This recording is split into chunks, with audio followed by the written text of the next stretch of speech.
tinted glasses never catch red flags. Fool me once and I'll resent your ass. Fool me twice, our friendship ain't gonna last. Fool me 3 times, it's not gonna happen. I'm worth much more than just to be a fucking habit. I don't really give a fuck about your excuse or how you justify the shitty way you treated me. And I don't really care if I don't ever hear from you. Destined for success, your girl Lorette's a queen. This ain't like the last time. Empty promises and past lies. Didn't suit them, so I cut ties. Glass eyes, glass eyes, glass eyes. Oh, this ain't like the last time. My skeletons get me a bad time. But stick around to leave me high and dry. Glass eyes, glass eyes, glass eyes. Don't you hate on me cause you know you ain't grinding. Don't you hate on me cause you know you ain't shining. Don't you hate on me cause you know you ain't diamond. I'm gon' sip my tea, sip at my seat reclining. Heard you was talking that smack, so there's no need for hiding. Heard you putting words in my mouth, so there's no need for typing. Keep on hating, we gon' throw hands like my name Mike Tyson. Frostbite way too hypin', he don't need no hype man. Hype man, hype man. I know they mad cause I'm running right through. I know they mad cause I'm spitting my truth. I know they mad cause I'm making my moves, yeah. I know they hate, they got nothing to do. I know they hate when I run with my crew. Watch 'em all hate when I'm breaking the news. This ain't like the last time. Empty promises and past lies. Didn't suit them, so I cut ties. Glass eyes, glass eyes, glass eyes. Oh, this ain't like the last time. My skeletons get me a bad time. But stick around to leave me high and dry. Glass eyes, glass eyes, glass eyes.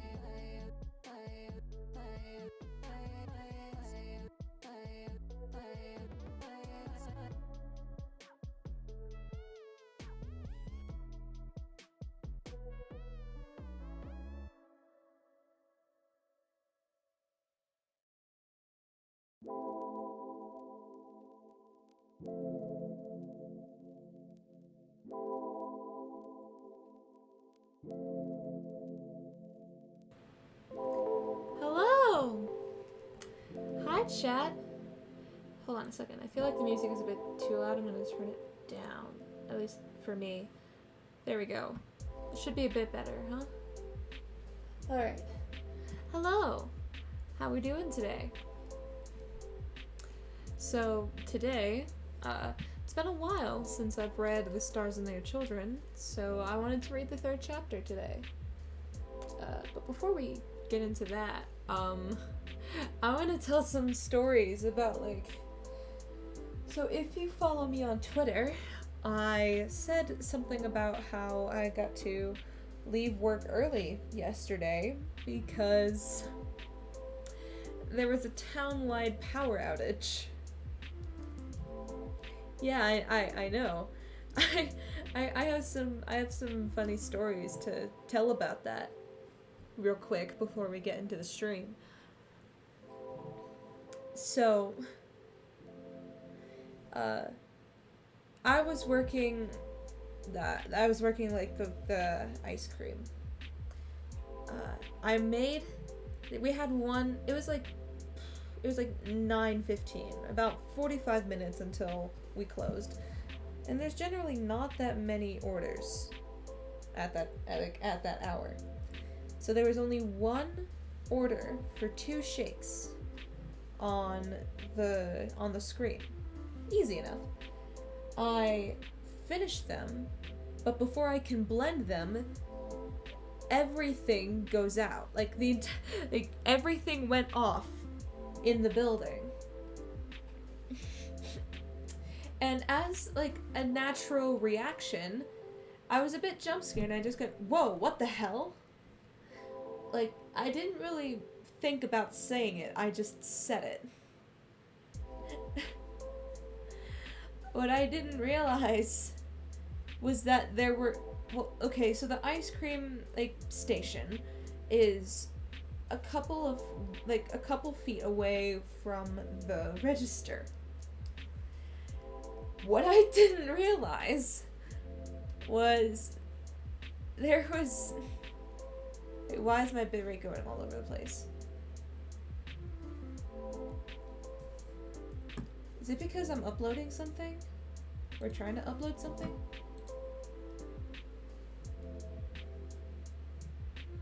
Okay, what if I just cancel that and upload it later? That was the issue, apparently. Alright.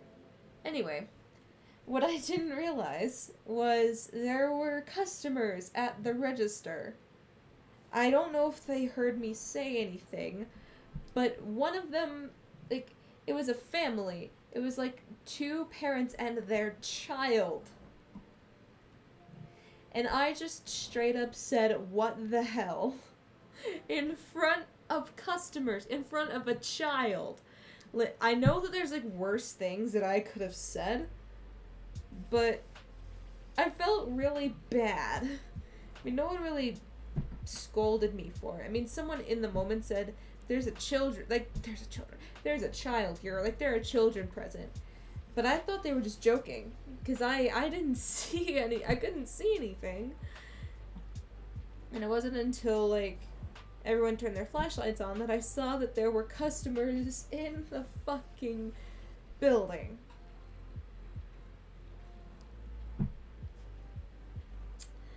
So, I think I got pretty lucky with the fact that I didn't really get scolded by anybody.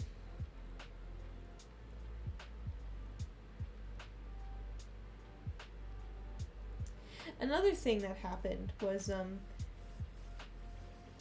I was placed on, so our building, there's like a turnpike, there's like a one-way turnpike that you have to drive to get into the parking lot. I was placed at that turnpike with somebody else to make sure that nobody came into the parking lot. I was in the middle of calling my dad because I didn't know how far the power outage went. Luckily my neighborhood was unaffected. We were fine.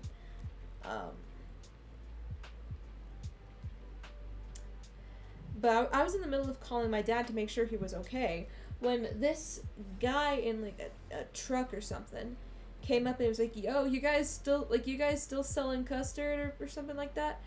And we were like, "No, sorry." And then he said, "I'm just fucking with you." And then he drove off.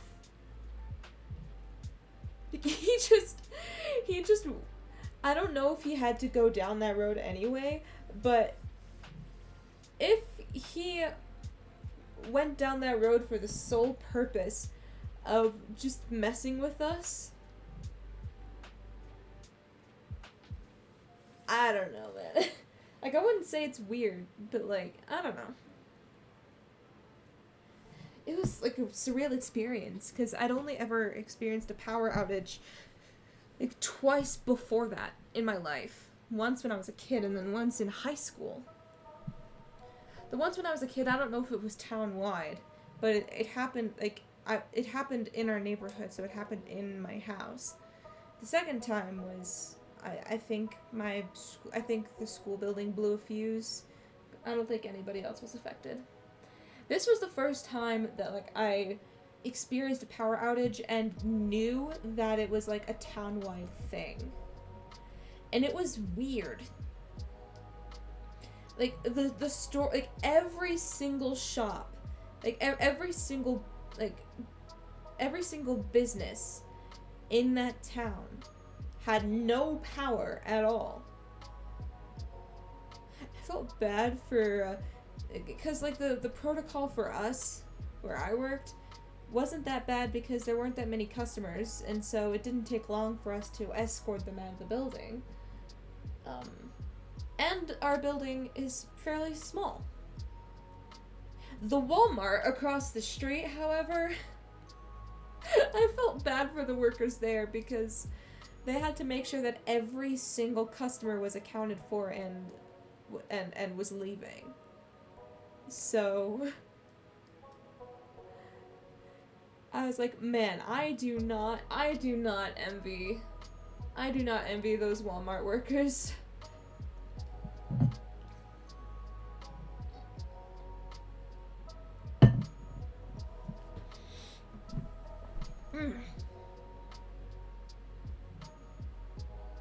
Hold on a second, checking something.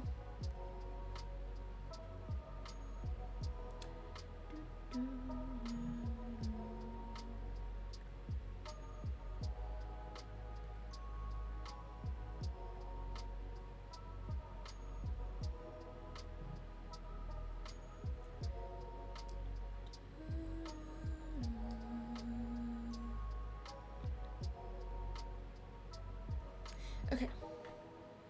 Sorry about that. Alright. Now that, those stories are over, let's say we actually get on with the fanfiction reading, eh?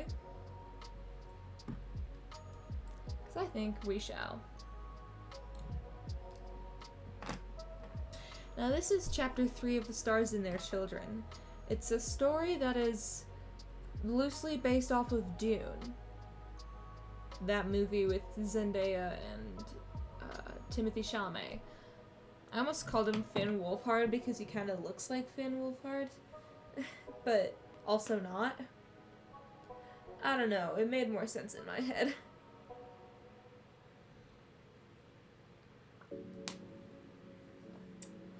And as always, if you enjoy my content, be sure to drop a follow because at 150 followers, I'm going to do an entire stream in a British accent. It is gonna be cringe and it's gonna be funny.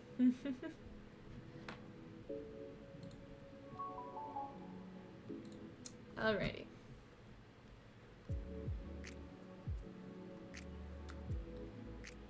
Chapter 3. Waiting Games for the Damned. Summary: they need to wait for an opportunity to escape. Trigger warnings for this chapter talk about rationing food, not having enough food, typical violence, near-death experiences. Oh. Sorry, I had to yawn.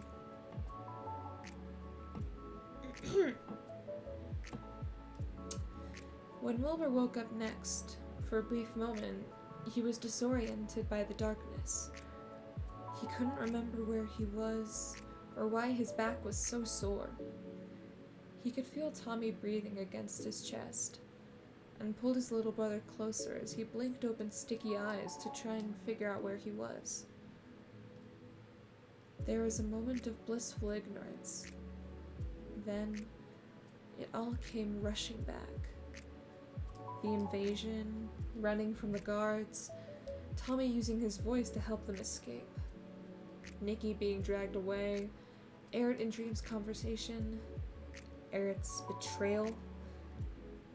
Wilbur sucked in a sharp gasp between his teeth as the memories washed back over him. That's right. They were trapped in the crawl space hidden in the walls of their playroom, and it was only a matter of time before Dream's soldiers found them and led them to their executions. They were fucked. Tommy woke up with a scream on his lips that Wilbur barely managed to smother in time with his hands. It took several moments of fevered shushing and practically pinning Tommy to his chest, but soon enough, he realized that it was Wilbur holding on to him, and slumped back into his grip. Remember, you have to be quiet, Wilbur whispered in his ear as he dropped his hand. Letting out a low whine, Tommy pushed away from Wilbur, although he couldn't go very far in the crawl space. Sorry, I dreamt about the soldiers. Wilbur winced. Tommy's voice cracked when he said the soldiers, and that alone was enough to tell him the dream wasn't anything good. It's okay, no one heard you, Wilbur reassured him, You just need to do your best to stay quiet now.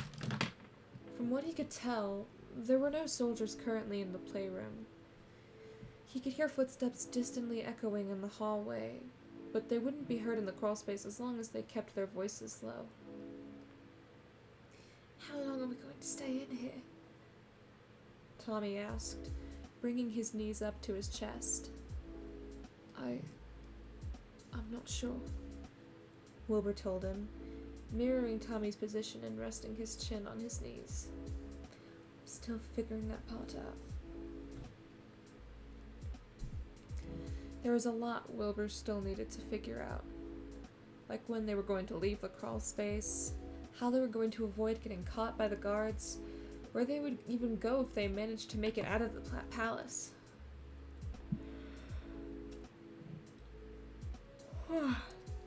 Sorry, another yawn, jeez. The more Wilbur thought about it, the fewer options they seemed to have. If by some miracle the two of them managed to get out of the palace without being spotted, he was sure that Dream had installed soldiers all along the Rook Ring.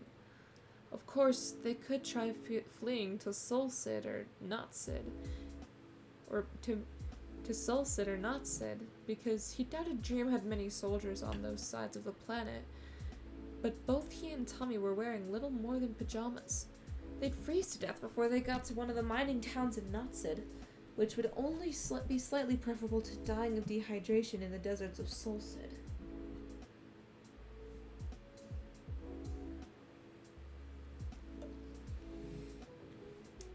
Right now, the three options presented in front of Wilbur were death by the cold, death by heat stroke, or death via public execution. He couldn't deny that the public execution route was looking like the best option for them. Well, Tommy whispered as Wilbur stewed in his thoughts. I'm getting hungry. Wilbur let out another sigh between his teeth. And there was option number 4. Stay in the crawl space and eventually starve to death. Look around in here and see if you can find anything, Wilbur told Tommy, figuring he might as well give him something to do. We used to keep snacks in here, remember? Maybe we left, I don't know, a can or something? It was a long shot, but there was a very small chance one of them had left food in here all those years ago. Of course, even if they did leave food in here, it would almost certainly be inedible because it had gone bad. But there was an even smaller chance they could have left food that didn't expire in here. All they needed was a single can or a protein bar that didn't smell bad. As Tommy searched, Wilbur continued to overthink their options.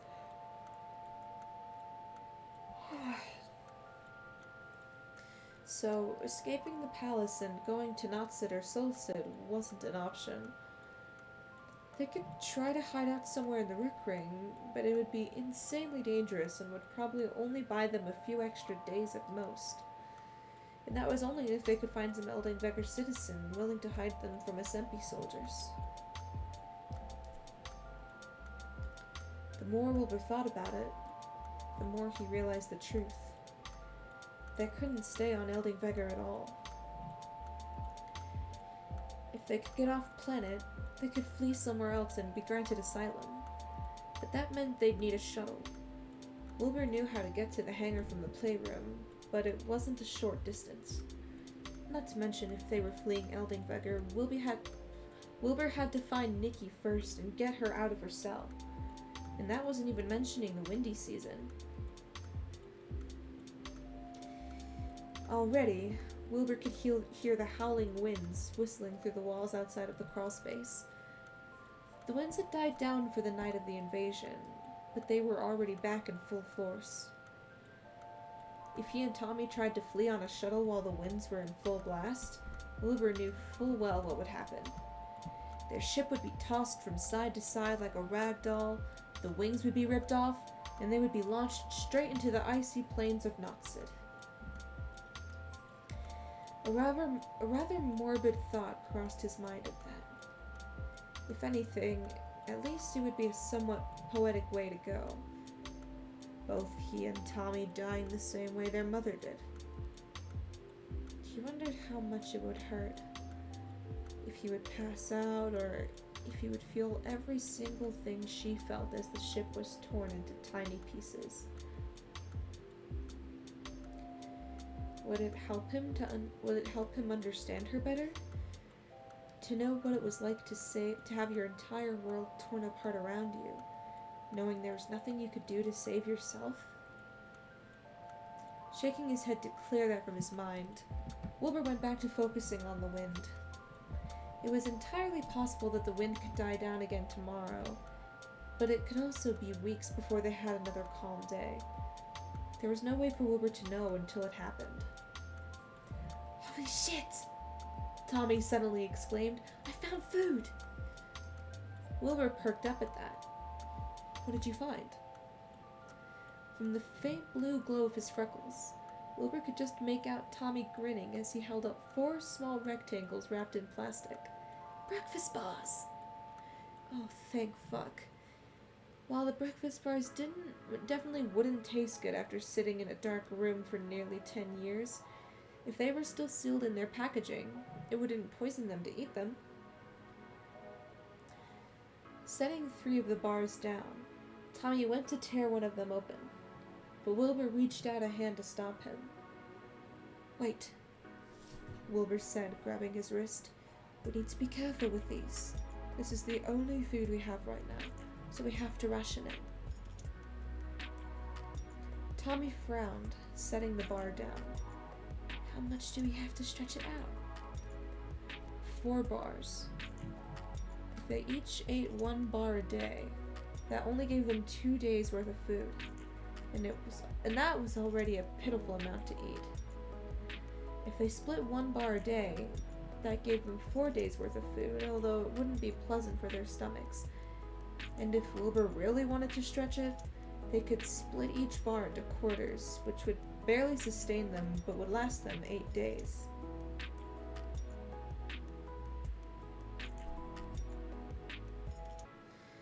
"8 days at the most.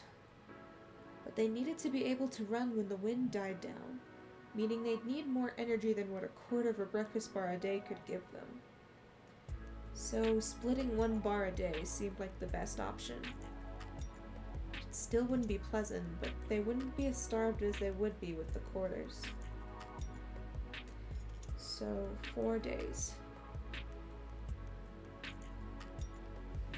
That was the most they could get out of the food. "Split this one in half," Wilbur said, picking up one of the bars and tearing open the plastic. "Try to take it slow. If we don't find anything else, it might be the only thing we eat today." Tommy's eyes nearly bugged out of his head at that. "But why? We have 4 bars." Sighing, Wilbur fought the urge to pinch the bridge of his nose. "We can't exactly leave the fucking crawl space right now to go get a snack from the kitchens, okay?"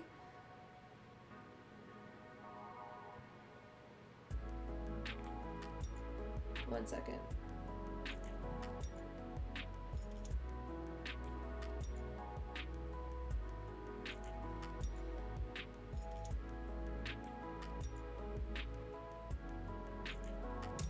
Anyway.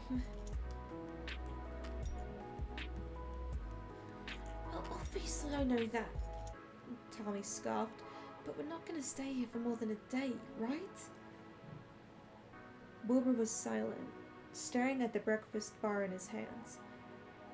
He broke it in 2, tossing the plastic to the side and handing Tommy his half. Tommy looked between the bar and his face for a moment, a crease forming between his brows. "You've had time to think. How long are you thinking we're going to stay here, Will?" he whispered. "Just don't sugarcoat it. I'm not a baby. I want to know what's going on." Setting Tommy's half of the bar down in front of his legs, Wilbur slumped back against the wall. "I think our only option is to try and steal a shuttle so we can get off planet. But we can't do that until we have another break in the wind. Tommy's eyes widened. Well, that could take weeks. I know. We can't stay in here for weeks.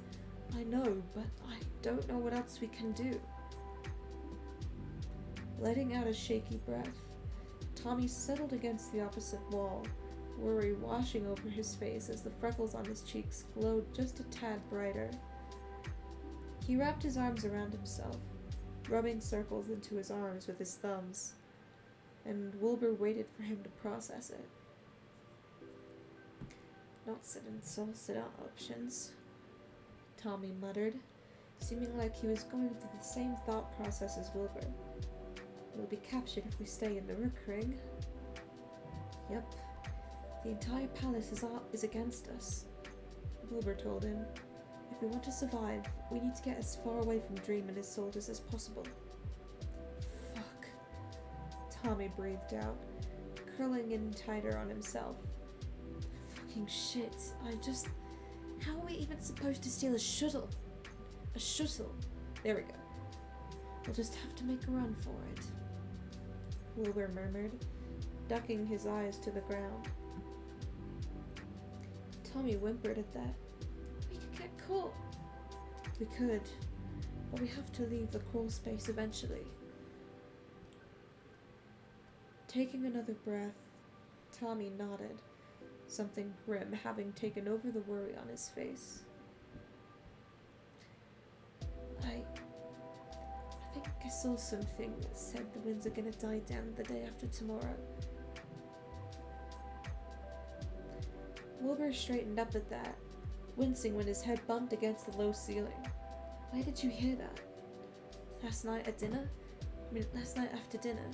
Before I asked you to come into my room, I looked up some stuff about the windy season, and since you've been talking about it, I saw a weather report, and it said that there might be another die down pretty soon. Trying to predict the winds even a few days out isn't always accurate, Wilbur pointed out, biting the inside of his cheek. Tommy nodded. It's not, but it's something, right? And yeah, he certainly had a point there. While the report could have been wrong, and the winds would still be in full force the day after tomorrow, there was also the chance it could be right. Besides, they quite literally had no other options for what to do except to just sit and wait. At least this way, they had something to count down to. Time to prepare and map out what their next plan was going to be. Yeah, it's something, Wilbur agreed, forcing himself to nod. That's really good. There was a beat of silence between them. Tommy stared down at his half of the breakfast bar, before he brought it up to his mouth and took a bite. He winced at the taste, but swallowed it down the same way a child would force himself to get down gross medicine. Guess we gotta wait then. He took another bite of the breakfast bar, and Wilbur did the same with his own. It tasted like eating hardened mush with a vague hint of some kind of nutty flavor, but it was nowhere near pleasant. He chewed mechanically, and it went down his throat like he was trying to swallow a rock.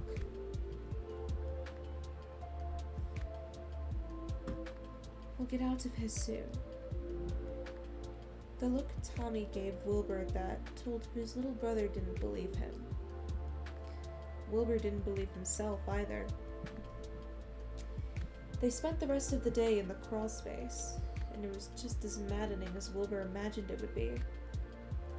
Every once in a while they heard the sound of footsteps moving down the hall, and the two would go dead silent, hearts pounding out of their chests as they waited to hear the playroom door open. No one came into the playroom though, which was a good sign. If they weren't searching the playroom, that meant they were safe from being caught hiding there. At least for the time being.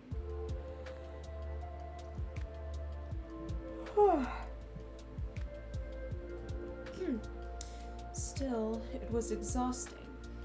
Every few minutes, a huge spike of fear would stab straight through Wilbur's chest when he heard footsteps, needing several minutes to get his heart rate back to normal. Then it would jump again at another sound, giving Wilbur hardly more than a few minutes to breathe. There was also the boredom. Even in a perpetual state of fearing for your life, there was only so long you could stare at a dark wall before wishing something would happen to put you out of your misery. Wilbur ran through different plans in his head, mapping out routes while listening to the wind howl outside the walls of the crawlspace. Tommy was surprisingly tolerable. Given his little brother's high energy and tendency to loudly announce whatever problems he was currently having, Wilbur had expected Tommy to drive him nuts after a few hours in the tiny space together. But Tommy stayed quiet for the most part, burying his face into his knees and only looking up when some noises outside the crawlspace got a bit too close for comfort. It worried Wilbur, to say the least, but it's not like they could talk through everything they'd learned when they were still in a very precarious situation like this. Once they got off planet, he could figure out what was going on with Tommy. But Wilbur had to admit, it was hard to try and focus on Tommy when he was already struggling so hard to keep himself from spiraling into a mind-numbing panic. It wasn't like they had any clocks in the crawlspace, so Wilbur could only guess it was night by how tired he was. An eternity had ticked by in a day, but somehow, Wilbur found himself drifting off without much trouble.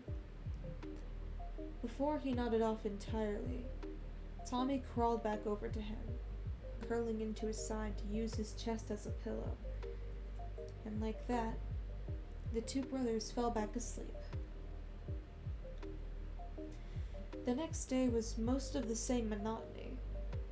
The wind was still screaming outside, and no one came near the playroom save for the footsteps passing by outside in the hall.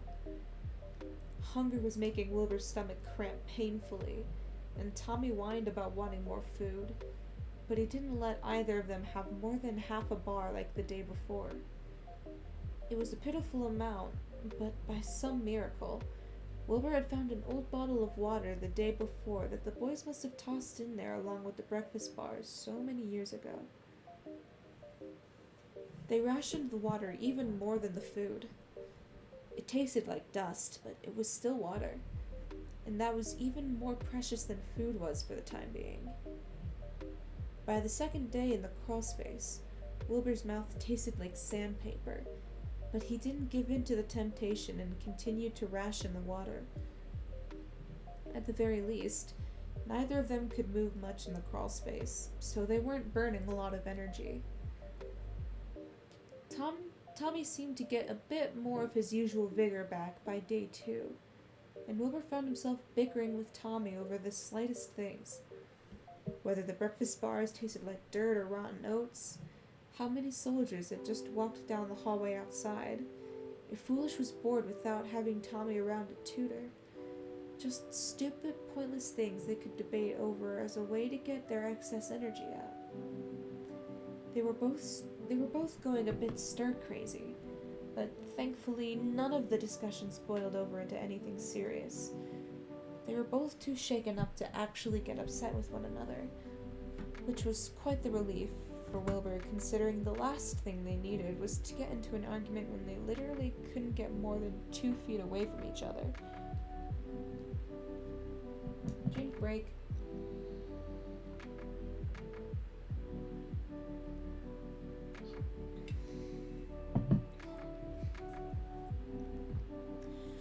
For that third night in the crawlspace, Wilbur slept with his head on Tommy's shoulder, since his neck was getting a painful crick in it from sleeping against the wall.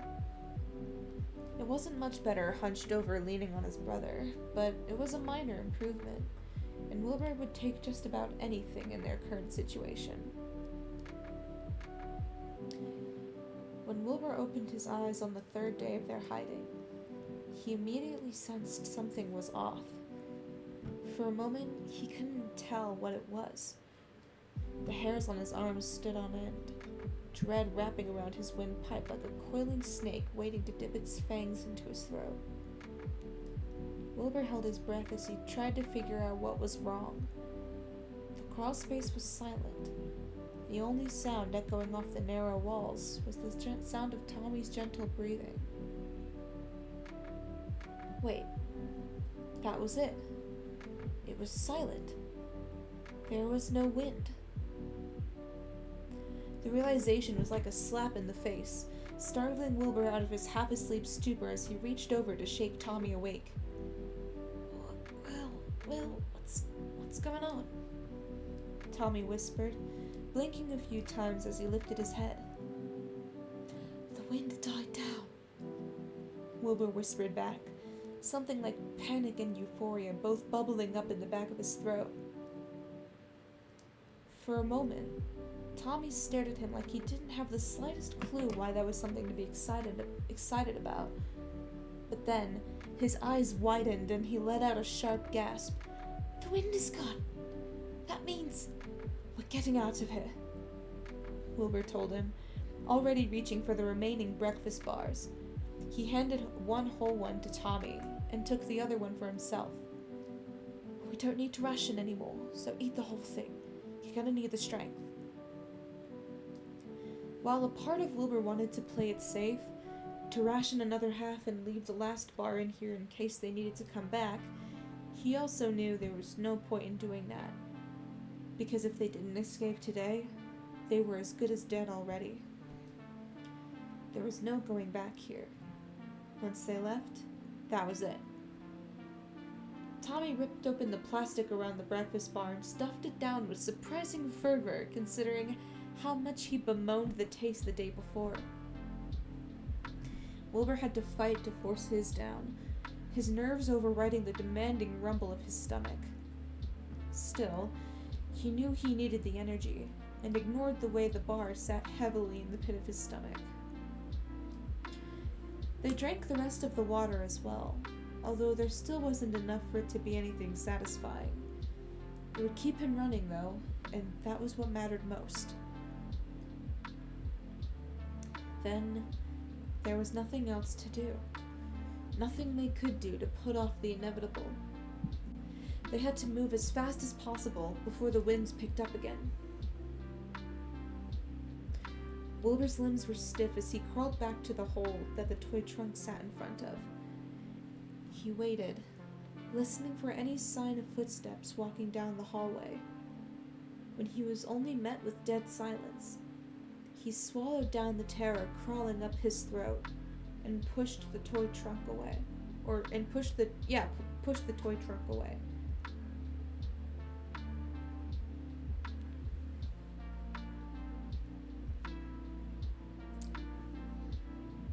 Oh, cake! This is a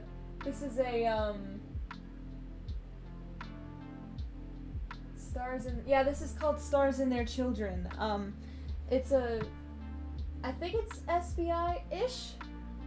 Sorry, I'm never in your chat. That's okay. I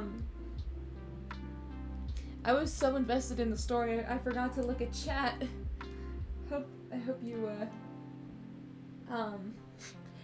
okay, the thing is, I don't know if Techno is in this. I can't remember if Techno is in this. I think Phil is in this a bit later.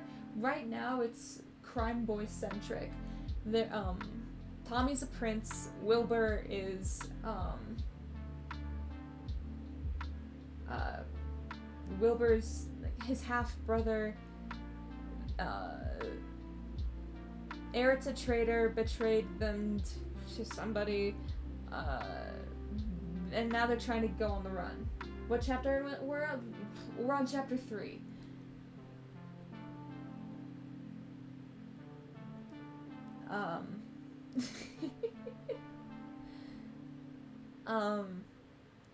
In case you didn't know, The Stars and Their Children, the author is Bones and the Bees, the same author that wrote Tommy and Its Clinic for Supervillains, if you've heard of that one.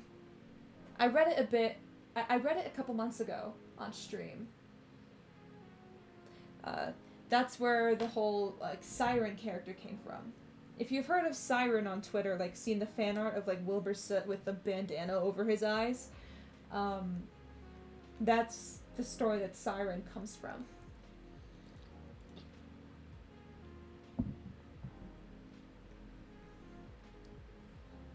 Sounds cool. Yeah, I loved Tommy and His Clinic was so good. I've read, I think, one other piece by Bones and the Bees. It was only a couple chapters long. Like 7 chapters. No. Oh, wait, no. I read a couple others. One of them was, like, more supernatural based, I think, and then... Actually, no. Both of them were more supernatural based, because in the second one, Wilbur was literally a vampire. As you can see, I just love reading. I just love reading Bones and the Bees' stuff. Yeah, vampire. I know. I'm a sucker for vampire stories, and like, I can see, nerd. Excuse me, you're the one that made a keyboard smash about the mention of SBI.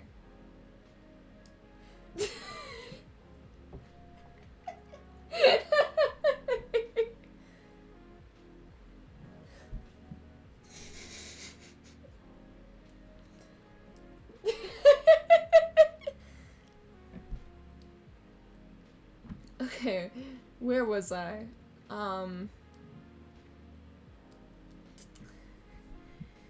Pink light filtered into the crawl space from the playroom, making both Tommy and Wilbur wince since they had adjusted to the darkness over the past few days.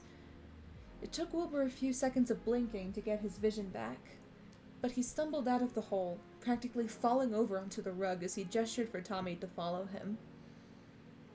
Standing was a painful affair. His legs hadn't been properly straightened out in days, and aches shot through his limbs like electricity as he stretched himself out.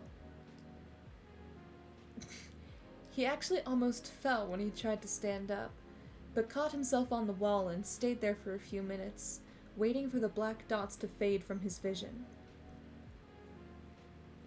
Tommy struggled even more than he did.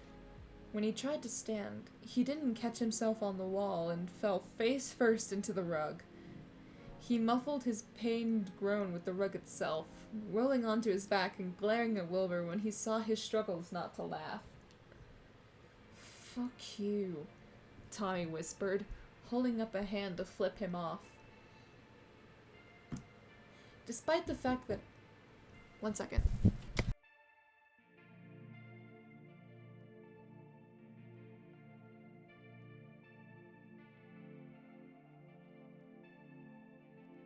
Sorry about that. My dad just wanted to come into my room and say goodnight.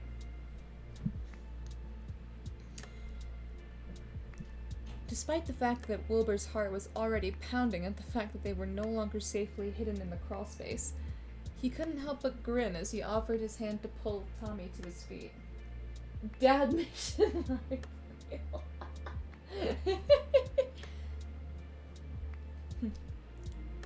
Little baby man can't stand on his own, he teased. Tommy scowled as Wilbur pulled him up. "You're such a bitch. I've been curled up in a tiny-ass room for 3 days." "I was too, and you don't see me falling over like I'm learning how to walk again," Wilbur shot back. Letting out an affronted sound, Tommy tried to smack Wilbur's forehead, but Wilbur caught his wrist at the last minute.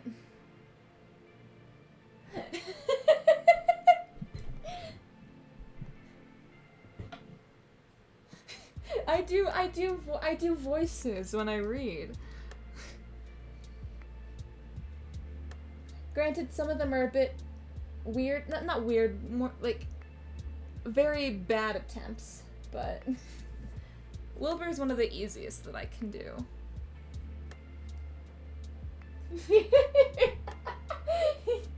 You're just so taken aback by like my British accent. Let's see.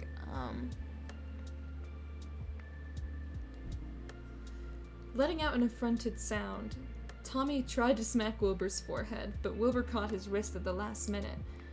When Tommy opened his mouth to protest, Wilbur used his free hand to slap a hand over Tommy's mouth, his heart rate spiking. "Don't," Wilbur hissed.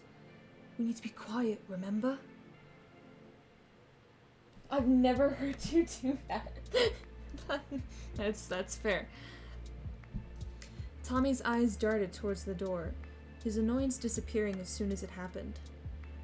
Wilbur dropped his hand, and Tommy let out a shaky breath. "Shit, sorry. It's okay," Wilbur whispered, following Tommy's gaze to the door. "We just need to be careful." There was still silence on the other side of the door. No footsteps, no voices. Outside the window, the surface of Eldingvegger looked almost the same as it did before the invasion happened. The purple-pink sky was no longer hazy with smoke and ash, and while there were some burnt trees marking the hellfire that had rained down on the surface, there didn't seem to be any major damage. It was surprising how it almost seemed like nothing had happened. Like if Wilbur and Tommy walked out of the playroom, they would be able to go back to their lives. As if Tommy would be able to waltz into his lessons, while Wilbur would find Nikki waiting for him in her room, ready to update him on all the political drama he'd missed. But Wilbur knew that wasn't the case. The minute they left the playroom, they were going to be running for their lives. Do I have a...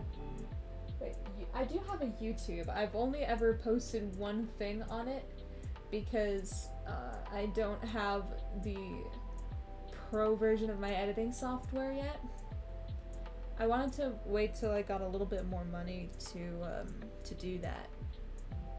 And besides, I haven't really had that many video ideas.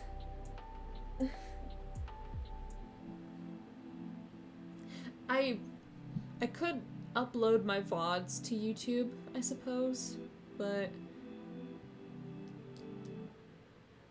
I don't know.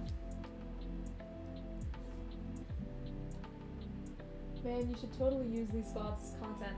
I should, shouldn't I?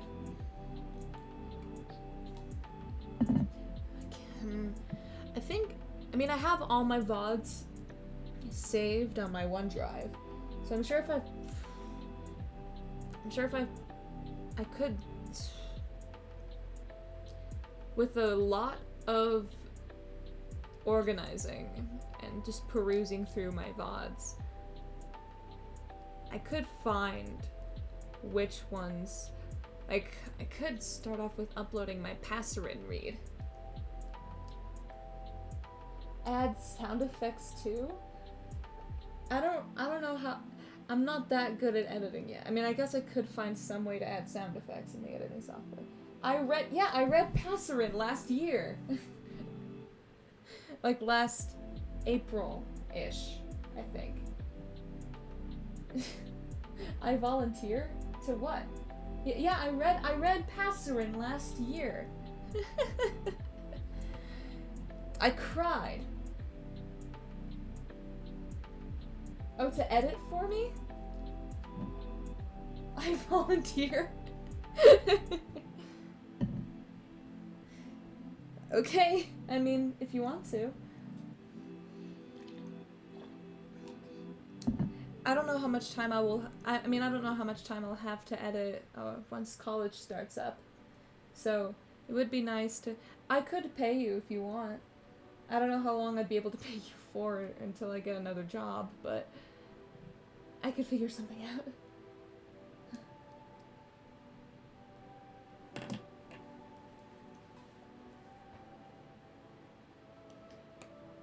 You legally can't be paid? Oh. Okay.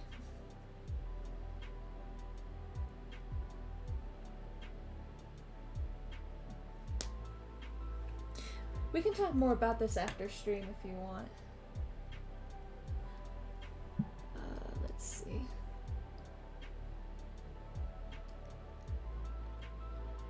Where was I? I need more water, 1 second.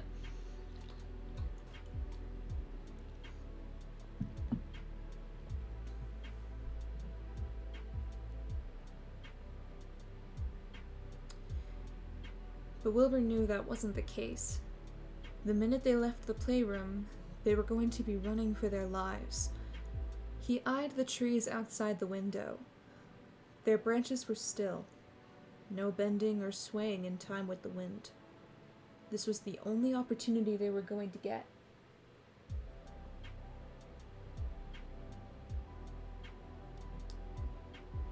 Okay.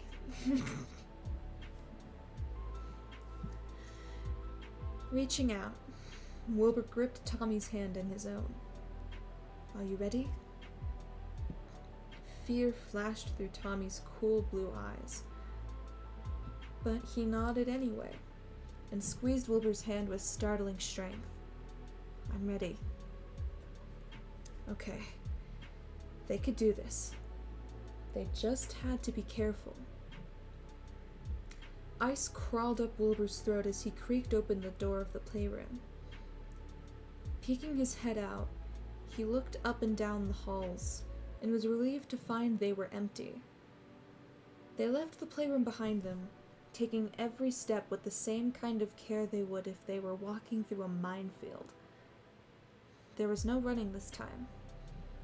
Instead, Wilbur knew they needed to focus on staying unseen more than anything else.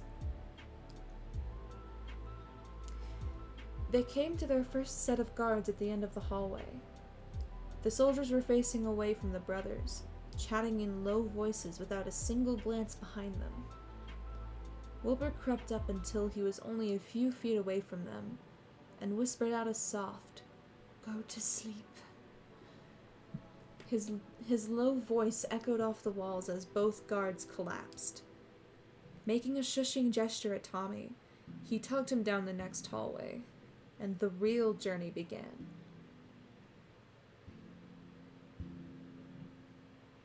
Are they breaking into... They're not breaking into a mansion. Tommy is a prince, Wilbur is his half-brother. They're trying to escape an invasion of people trying to execute them, like capture and execute them.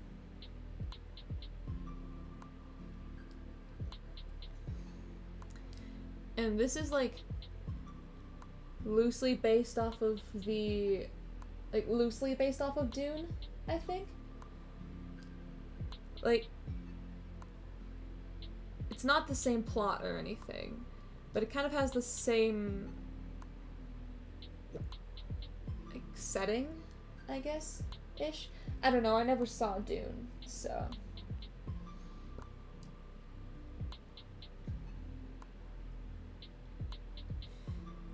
It was terrifying. Wilbur's limbs were practically made of ice, daggers of fear stabbing into him every time he spotted another pair of soldiers. His throat was aching from how many times he had to use his voice to knock the guards out, but he pushed past the pain anyway.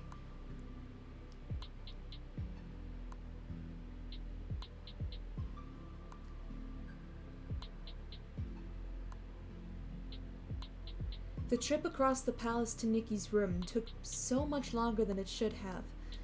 The two pressed themselves against walls, ducked into broom closets, and only used Wilbur's voice when it was absolutely necessary. Wilbur had no idea what was going to be waiting for them when they got to Nikki's room, but they would figure something out. Darting down twisting hallways, two servants spotted the boys, stiffening at the sight of the brothers. But instead of calling the guards, as soon as the servants saw Tommy, they bowed their heads and turned the other way. The servants could be killed for that, if Dream found out they let Tommy and Wilbur go. But apparently their loyalty to Tommy's bloodline outweighed their personal safety, and Tommy thanked them in breathless whispers as the two continued to run. Finally, they turned the corner where Nikki's room was. Wilbur cursed under his breath when he saw what they had set up to contain her. Two Assempi soldiers were stationed in front of her door, with a shimmering barrier set up between them and the walls of her room. By the way, I know it's probably supposed to be pronounced SMP, but I like Assempi better. Fuck you.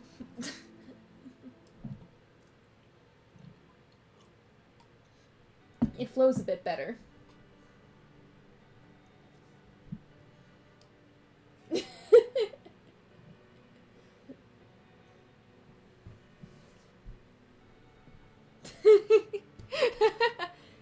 Glad to know we're on the same page.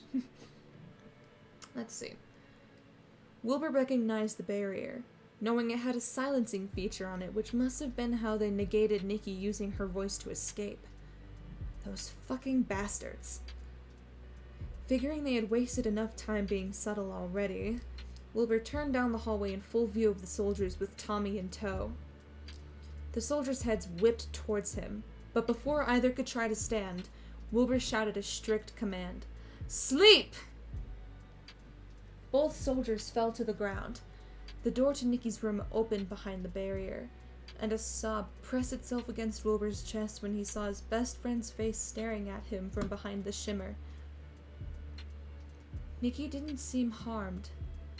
There were deep bags under her eyes, and she seemed a few shades paler than she should have been, but she had no injuries. Her mouth was moving in rapid motion, and Wilbur held up a finger to her as he tried to figure out how to turn the silencing feature off the barrier. I got it! Tommy Whisper shouted, crouching next to the door. He pressed a button, and suddenly, Nikki's voice filtered through the shield. Wilbur! Nikki, oh thank fuck you're alright, Wilbur said, pressing his hands against the barrier. Those bosses didn't hurt you, right?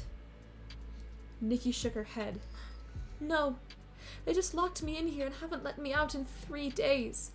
The ambassadors visited me and told me once the SMP forces settled the rest of the planet, they'd be taking me back to Venus. Suddenly, she let out a sharp gasp. Wait, Will, you need to know that they betrayed us, we know, Wilbur told her, his chest aching at the reminder. Why are you so good at the... I don't know. Wilbur told her, his chest aching at the reminder. We overheard them and Dream talking the other night. They sold you two out so they could stay king. Dream plans to execute you if he finds you two, Nikki said, glancing between him and Tommy. How are you even here? I thought you guys escaped the palace. Will had us hiding out in his tiny-ass room, Tommy cut in, still crouched at the edge of the barrier and fiddling with the settings. But we're leaving. Wilbur nodded. What he said. We've been hiding, but there's a break in the wind today, so we're gonna try and get off-planet. Nikki's eyes widened. That... shit, yeah, okay. That's the best plan, but where are we gonna go? I'll figure that out when we're in the shuttle and I can see a map of the nearby systems, Wilbur explained. We just need to get you out of here first. Oh wait, I just remembered. One of the trigger warnings that was mentioned at the beginning of this story was a near-death experience.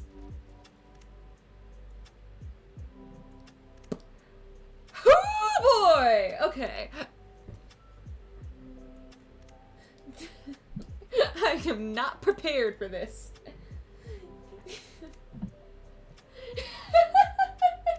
I don't know.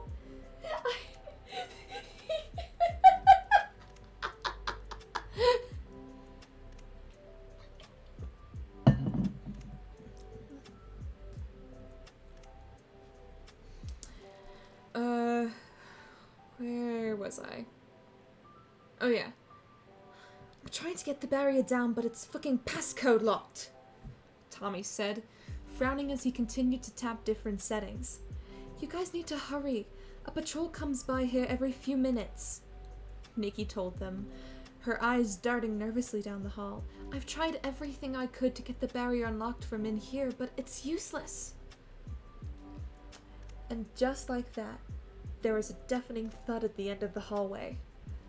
Whipping his head to the right, a rock dropped into Wilbur's gut when he was met with 5 soldiers marching towards them. There they are! One of the soldiers shouted. Silencers on! Wilbur wasn't able to get a single sound out of his throat before all the soldiers tapped a button on the sides of their helmets. Silencers. That meant they couldn't hear anything he or Nikki said, which meant that their voices wouldn't work on them. Fuck. Tommy? I'm trying! Tommy exclaimed, his hands shaking as he started pressing buttons at random. It's not unlocking! Cursing, Wilbur slammed a fist into the barrier, watching as light rippled through it. Fuck! We need to get this down! Dropping to her knees, Nikki focused her gaze on the sleeping soldiers that Wilbur had knocked out. Wake up and fight for us! She commanded. The two soldiers stumbled to their feet like puppets yanked by an invisible string. They both ran in the direction of the other soldiers, and the two groups began to fight as Tommy continued to struggle with the barrier. It's not working! Tommy cried out, slamming his fist against the barrier. I don't know why, but it's just... Let me see that, Wilbur said, dropping to his knees. He pushed a few buttons on the settings, but the barrier remained firmly in place. The fighting was growing louder as the mind-controlled soldiers got pushed back by the others, and he could barely hear himself think over the pounding of his own heart. This wasn't working. The barrier wasn't dropping like it was supposed to. There was a passcode that kept prompting them, and Wilbur tried several random number variations. All were rejected, and Wilbur cursed as he kicked the bottom of the barrier. There was a cry from one of the mind-controlled soldiers as he collapsed to the ground, blood rushing out from under his armor. The soldiers were getting closer, and Wilbur couldn't get the damn barrier down. Wilbur, Tommy whispered, tugging his sleeve. We're not gonna get it down without the passcode. Another cry, and the second soldier was down. They were out of time. Wilbur looked between Nikki's worry and Tommy's terror. If the soldiers caught them, Tommy would die. Nikki wasn't going to be hurt by a Sempi. The Themesians would never let them hurt her. Nikki, Wilbur said as he jumped back up, pressing his hand flat against the barrier. I don't think we can get you out. Panic was swirling around his mind like a familiar friend. His thoughts were racing as the words spilled from his lips. He couldn't breathe, couldn't think as the soldiers got closer and closer. Will, you're not saying what I think you're saying, Nikki said, stuttering over her own words as she placed her hand on the other side of the barrier, right over his own. Clenching his jaw, Wilbur nodded. I'm so sorry, but if we stay, we'll die. Horror washed over Nikki's face. You're leaving me? The betrayal in her voice felt like a knife sliding right between his ribs. I'm sorry, but... Wilbur pulled Tommy to his feet, peeling his hand away from the barrier and edging back. I can't let them kill Tommy. No, Wilbur, please! Nikki cried, slamming her fists against the barrier. You can't leave me like this! Tears were pouring down her cheeks as she punched the barrier over and over again, the shimmering surface rippling with each hit. The soldiers were almost to them now. Wilbur backed up a bit more, a hole tearing itself open where his heart should be. I'm so sorry, Nikki. Then, before she could say anything else, he gripped Tommy's hand and started sprinting the opposite direction. Wilbur! Tommy! Wilbur ignored the blinding pain in his chest and ran as fast as he could, his hand wrapped tightly around Tommy's. The soldiers' footsteps drowned out the sounds of Nikki screaming as they ran past her room, and Wilbur shoved down the tears, blurring his vision as he led Tommy to the hangar.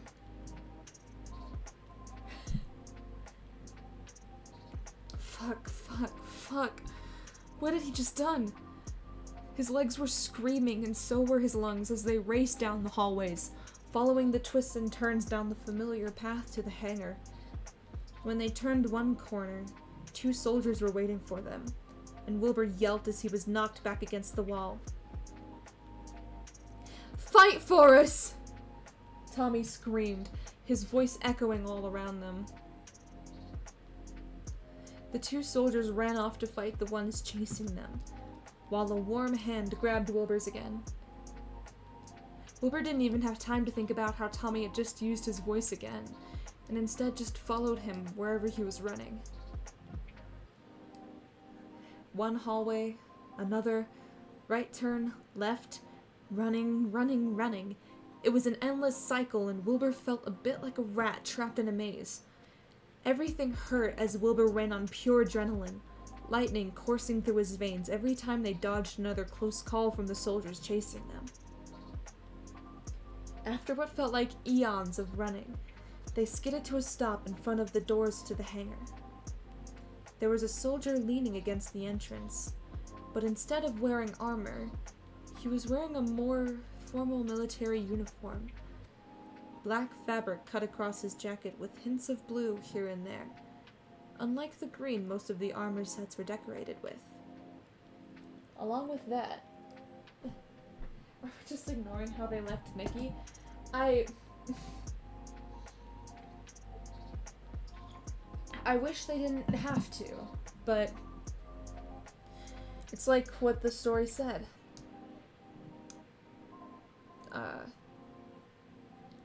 For context, Nikki is an ambassador for this planet, is an ambassador on that planet for the Themesians.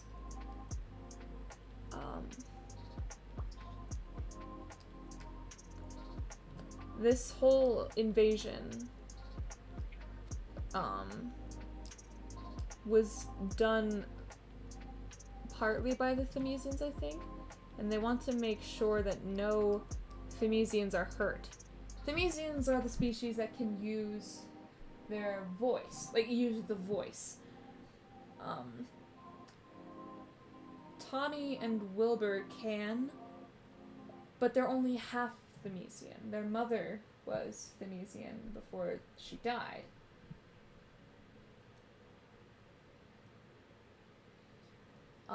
So they're not gonna kill Nikki.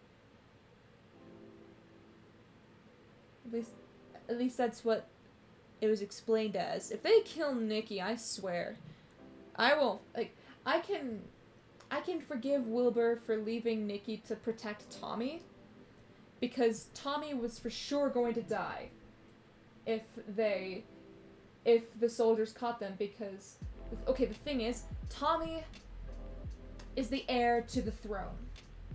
Well, can they go back? Probably not. Tommy's the heir to the throne. Eret is the king-ish, I think. But the thing is, I don't know where the father is in this picture, but Eret's not their father. But I think Eret is the king at the time, for the time being. But Eret wanted to remain king, so they plotted with the Asempi Empire an invasion to capture Tommy and execute him.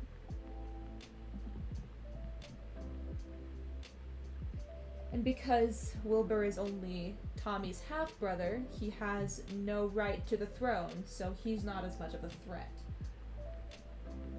Eret 8-page true! Well, the thing is, the original plan was for them to be exiled.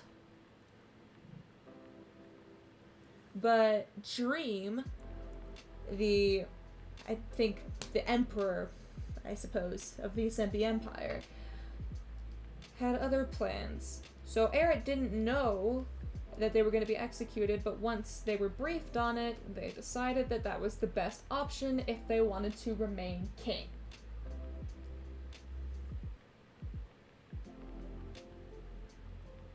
And lied to Tubbo, saying that They weren't going to get executed.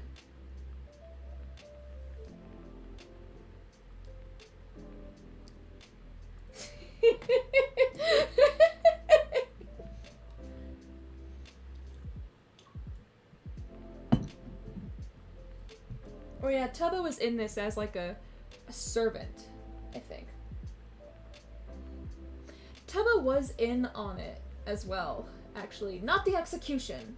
Like I said, he was lied to about that. He was behind the plot to... Well, not behind it, like, he knew about it and tried to get them to take sleeping pills so that their capture would be easier. But they didn't, so...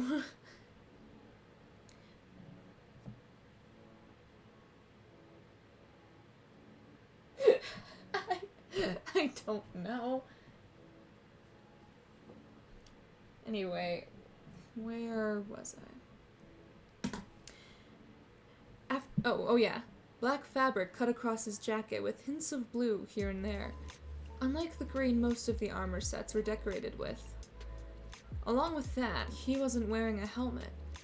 Instead, Wilbur could see he couldn't have been more than a few years older than Wilbur himself, with dark brown hair and white goggles covering up his eyes.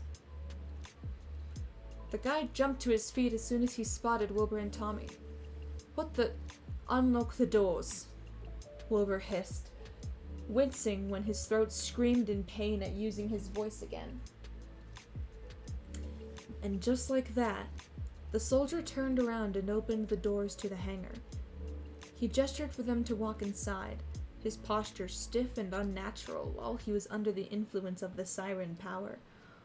"Open the hangar," Wilbur then ordered as he shut the doors to the hangar behind them, making sure to lock the doors from the inside. With that same stiff gait, the soldier headed to the launch console, eyeing the options in the hangar, which seemed to be a mix of high-end Tempe ships and the original Eldingveger shuttles he was familiar with. Wilbur decided on a small but sturdy-looking Eldingveger-made ship. He dragged Tommy up the ramp and into the ship itself, and right as he slammed the button on the pilot's console to pull the ramp back up, he heard the doors to the hangar burst open. "Sit down," Wilbur told Tommy as he settled himself in the pilot's seat. Oh, is the near-death experience them crash landing? I can deal with that. I can deal with them. Like, it's a near-death experience, not them actually dying. I would rather them have a near-death experience with a crash landing than a near-death experience with the Tempe soldiers.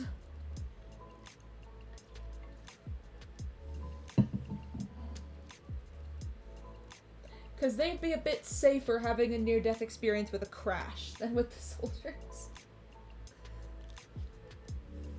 I know it's kind of fucked up logic, but what can you do?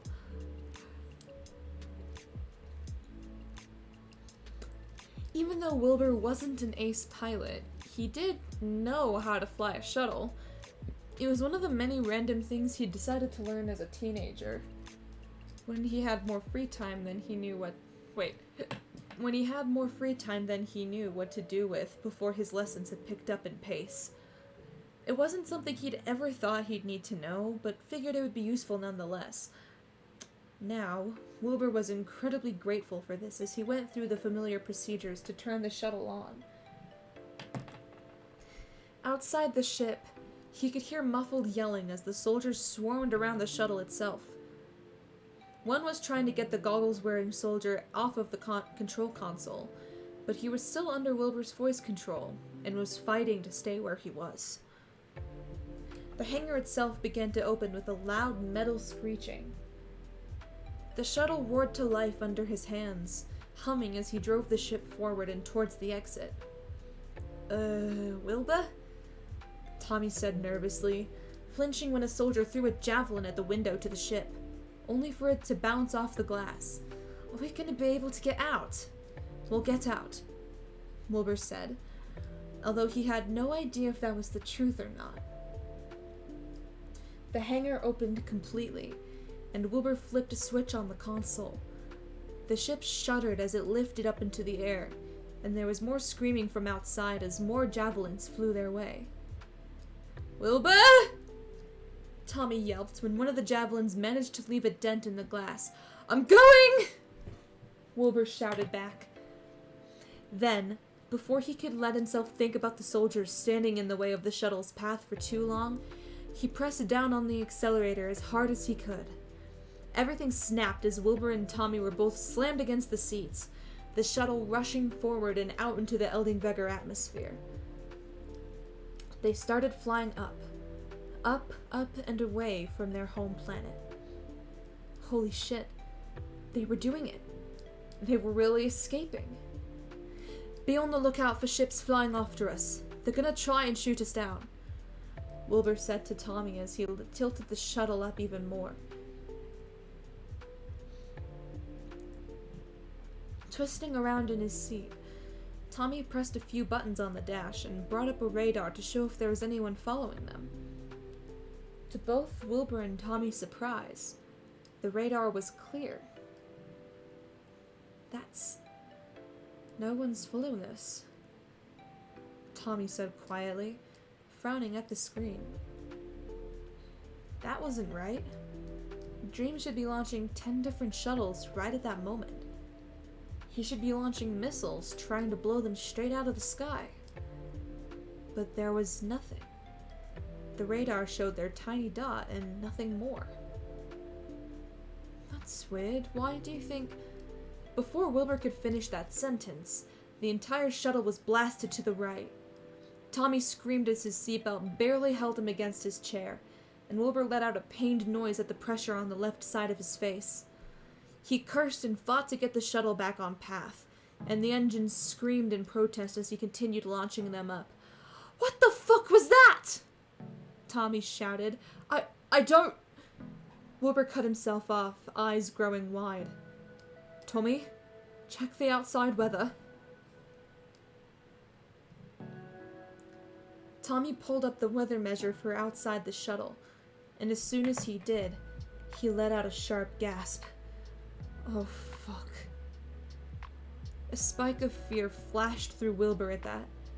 "Tell me it's not the wind," Tommy said, cutting him off. "The wind is already coming back. It's mostly in the upper atmosphere, which is why we didn't hear it down on the ground." The shuttle was rocking violently from side to side now, being buffeted back and forth by the winds. They weren't at their full strength yet, because if they were, he and Tommy would have already flown straight into the ground. But it was getting stronger by the second, which meant that Wilbur had to get them out of the atmosphere as fast as possible.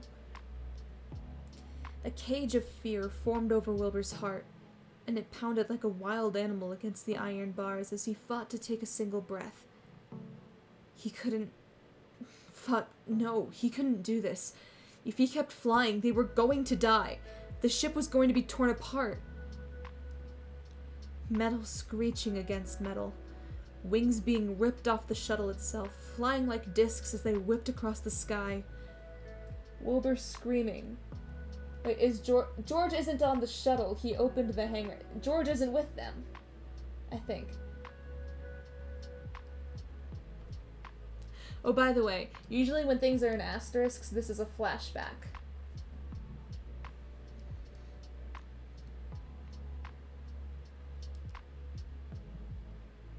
Wilbur screaming so loud he couldn't hear anything else as he watched his mother disappear into the horizon. They found a hand. A single hand of hers was all that was left. That was what was buried in the cemetery behind the palace.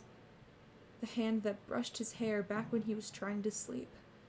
That cupped his cheek and wiped his tears away when he had nightmares. That held his hand and promised him he would never be alone. Blaring alarms startled Wilbur out of his thoughts. "Wilbur!" Shaking himself off, Wilbur realized Tommy was screaming at him. "Shit, fuck, Ride the fucking ship or we're gonna fly into the ground!" Tommy yelled, pointing out the window. Following his hand, Wilbur saw that they had already spun into a nosedive.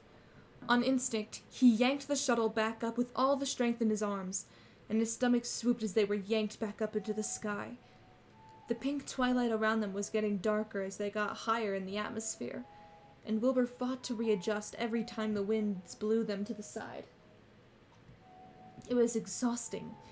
Pure terror was the only thing keeping Wilbur going as Tommy screamed beside him. Every movement of the shuttle was a struggle, but they were high enough in the atmosphere that the air had thinned out, and the winds were dying with every passing second. There was another strong gust from the right, and the ship tilted to the side. Wilbur and Tommy both screamed. This was it. This was their death. And then, the wind stopped. The alarm shut off, and the twilight sky was replaced with black. They'd done it. They'd broken through the atmosphere. I need some water. Hold on.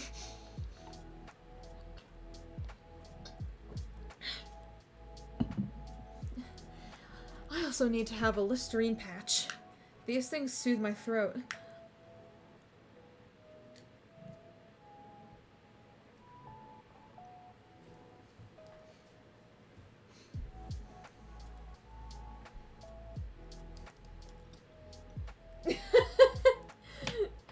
Hey, there's, Listerine sells these, like, little dissolvable strips of mouthwash stuff, but they're edible, so...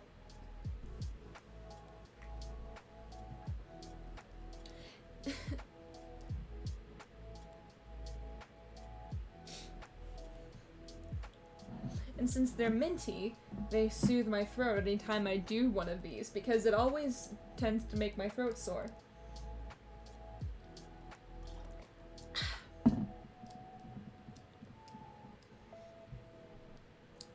Okay, let's keep going. The shuttle was painfully easy to pilot as they flew out of the clouds and away from the surface of Eldingveger. Stars wrapped them in their embrace, and Wilbur was able to switch the ship onto autopilot once all the alarms had turned themselves off. It was over. He lived. He and Tommy survived the wind. Holy fucking shit, Wilbur whispered, his face wet with tears even though he didn't know when he'd started crying. We fucking... He was cut off by Tommy practically jumping out of his seat and into Wilbur's, hugging him so tightly neither of them could breathe. You saved us, Tommy breathed out with a shudder. You actually fucking saved us. Hugging him back just as tight, Wilbur let out a huge sigh of relief, his pounding heart still slamming against his ribcage. I don't know how the fuck I did that. I don't know how the fuck you did that either, Tommy said, holding on to him for another moment before he let go and got back into his own seat. But, holy shit, Will! You flew us through the wind! It had been a haze of desperation and terror, but somehow Wilbur had done it. They were off Eldingveger, and because of the wind, Dream wouldn't be able to follow them. It had no doubt picked back up completely at this point, so no shuttles would even be able to launch until it died down again. We need to figure out where to go now, Wilbur said, slowly collecting the scattered pieces of himself that had been blown apart by his sphere. Do you have a planet in mind? Tommy asked, retightening his seatbelt. Shaking his head, Wilbur tapped a few buttons on the screen in front of him, pulling up a map of the nearby systems. They needed to find a planet that wasn't under Sempi's control or wasn't allied with them. They didn't have a full fuel tank, so they just had to find the closest planet that fit that criteria. Wilbur scrolled through the map for a few minutes, disregarding planet after planet when he saw they were either SMP's control or allied with them.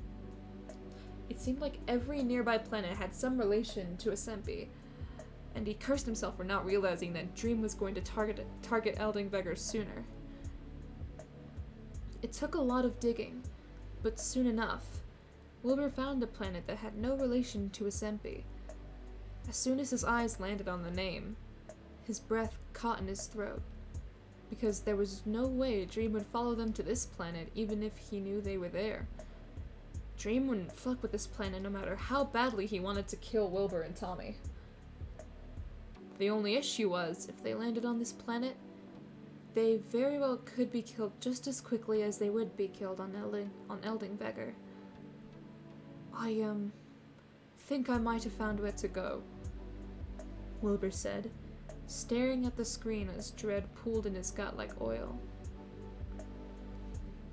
Tommy straightened up. Where is it?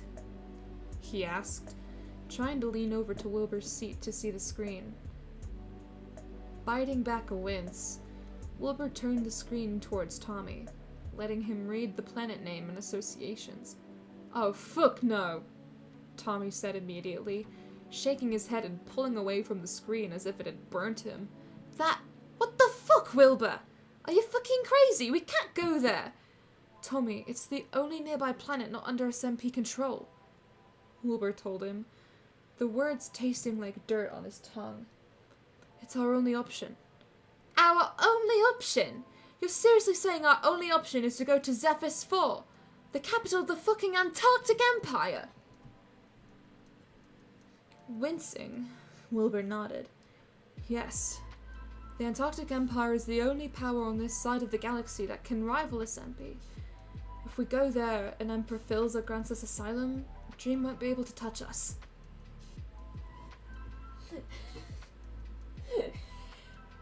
I told you I knew that Phil was gonna be in this.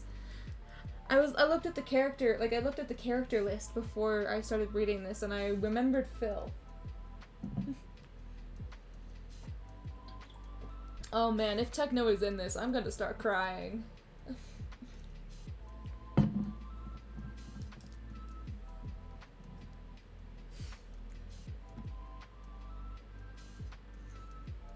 Tommy let out a bitter laugh. Yeah, if he grants us asylum.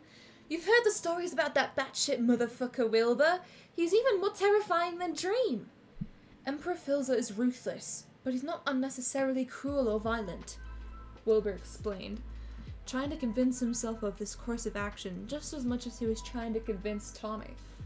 He has no quarrel with Eldingvegger and never has, and I'm sure he won't be pleased to find out that SMP is trying to take control of the Blazophane trade. This is fucking insane, Will. This guy's worse than Dream. Has Dream ripped someone's throat out with his fucking talons before? No, but Emperor Philza has. Wilbur frowned. Where did you even hear that? Tubbo told me. And before you tell me that not everything Tubbo says is true, you heard it from Eret, who was talking to Foolish about it, so you know it's real.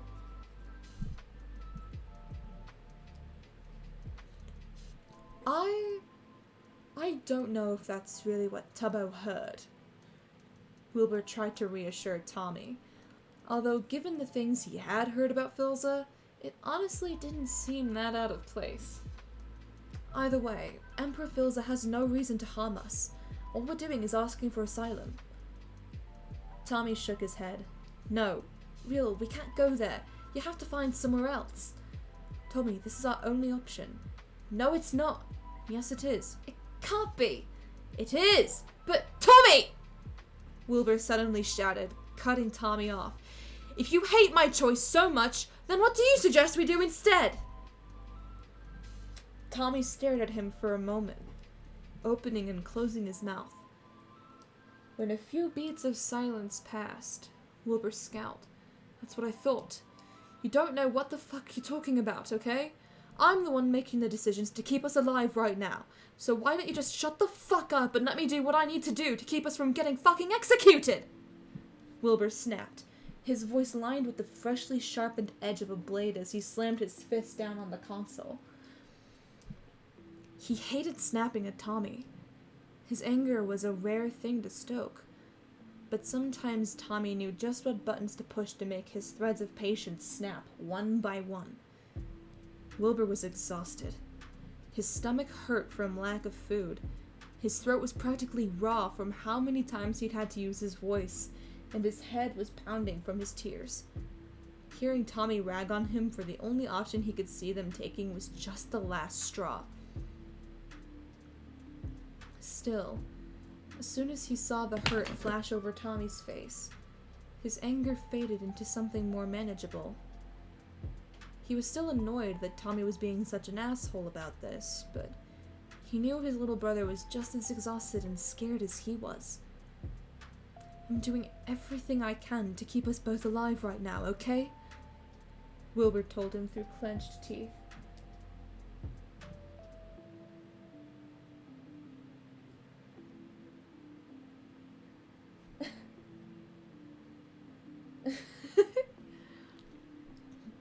I don't know what I'm doing, but we've made it this far, so I think that's earned me a little bit of faith from you, okay?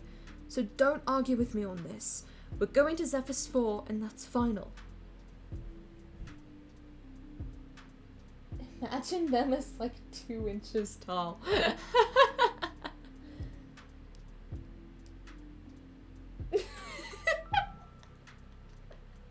Honestly, mood.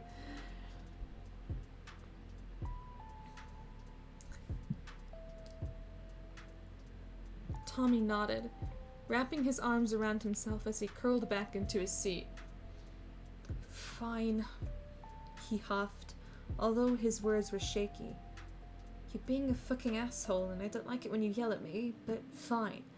We'll go to Zephyr's 4, and if we get stabbed, I'm telling you, I told you so. Fine, if we get stabbed, you can say I told you so. Wilbur relented, slumping back in his seat as he input the coordinates for the planet into the autopilot. As the hyperdrive initiated to wormhole them across to the next system over, Wilbur couldn't help but take one last look at their planet, knowing he might never get a chance to see it again. He eyed the soft pink band that lined the center of the planet, where the day and night sides met and formed the Rook Ring. Notsid seemed as cold as ever with its dark, flat surface. Solcid was a sea of shifting sands and the constant heat, rippling like an ocean as the shuttle floated by. Nikki was still down there. The betrayal shining in her gray eyes flashed in Wilbur's mind again. She was down there, locked in her room and probably cursing Wilbur for leaving her. Even though Dream had promised the Themesians she wouldn't be hurt, would knowing that Wilbur and Tommy had successfully escaped change that? What if he did hurt Nikki to try and get information out of her for where they were going? Wilbur wouldn't be able to live with himself if that happened. If Nikki got hurt because of his failure to save her. Eldingvegor blurred as the hyperdrive went into gear. As their own galaxy disappeared behind them, Wilbur wondered if he was making the right decision. Or choice, whatever. Zephyr's 4 could be their salvation, or it could be their downfall. It all depended on what Emperor Philza decided to do with them. Curling his hands into fists to hide the way they trembled, Wilbur forced himself to lean back in his seat. There was nothing he could do now but wait. His life was full of waiting games lately, it seemed.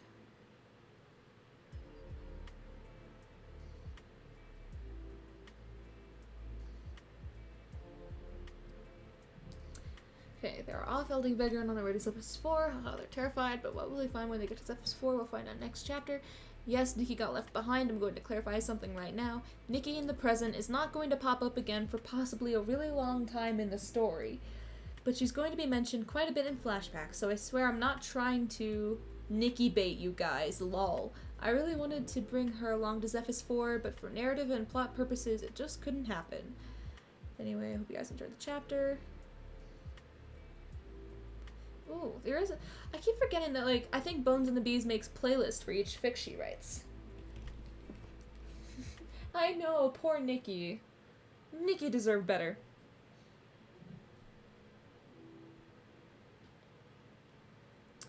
Hold on, let me see. 1 second. Wait, I have a playlist for this fic, although it might be getting an overall hoot soon because Florence plus the Machine dropped a new album, so we'll see. Open link in new window.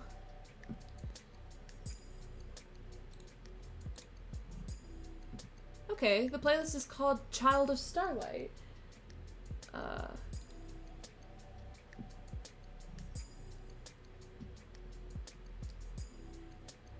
Okay. Wait, public playlists. I want to see if there's one for Clinic.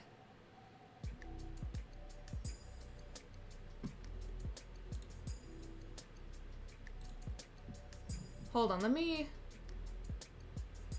1 second. New window. Archive of our own. Next time you read a chapter, I'm gonna remind you about what? Okay, well, I'm not gonna listen to the playlists on stream. I could get copyrighted.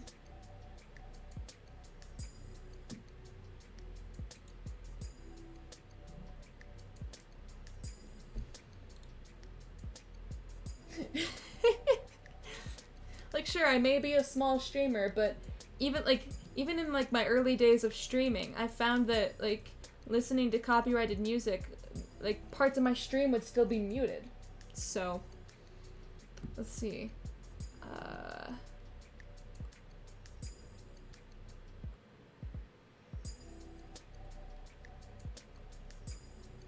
Okay, where's Tommy and its clinic for supervillains? Here it is. Okay, was there anything about a playlist? Maybe in one of the last chapters? Please, I want a clinic playlist.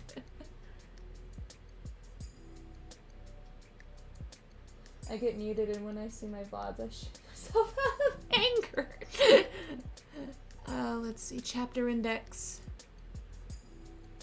Chapter 26. Playlist, please let there be a playlist.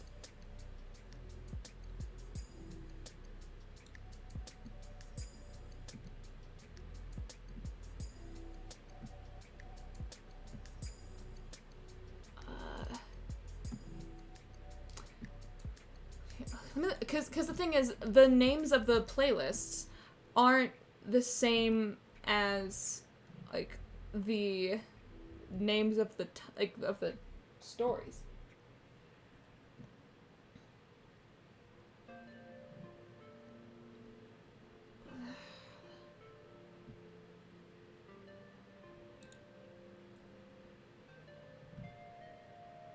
That's not it.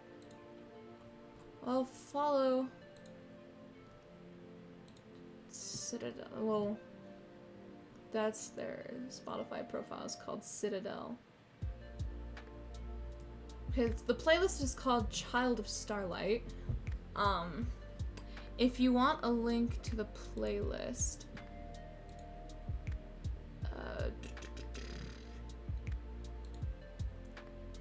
let me just... Chapters? What do you mean chapters?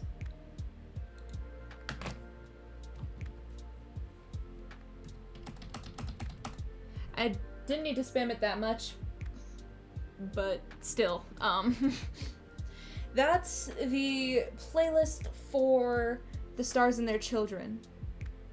You called them stories? Oh, no, each story that Bones and the Beast has written.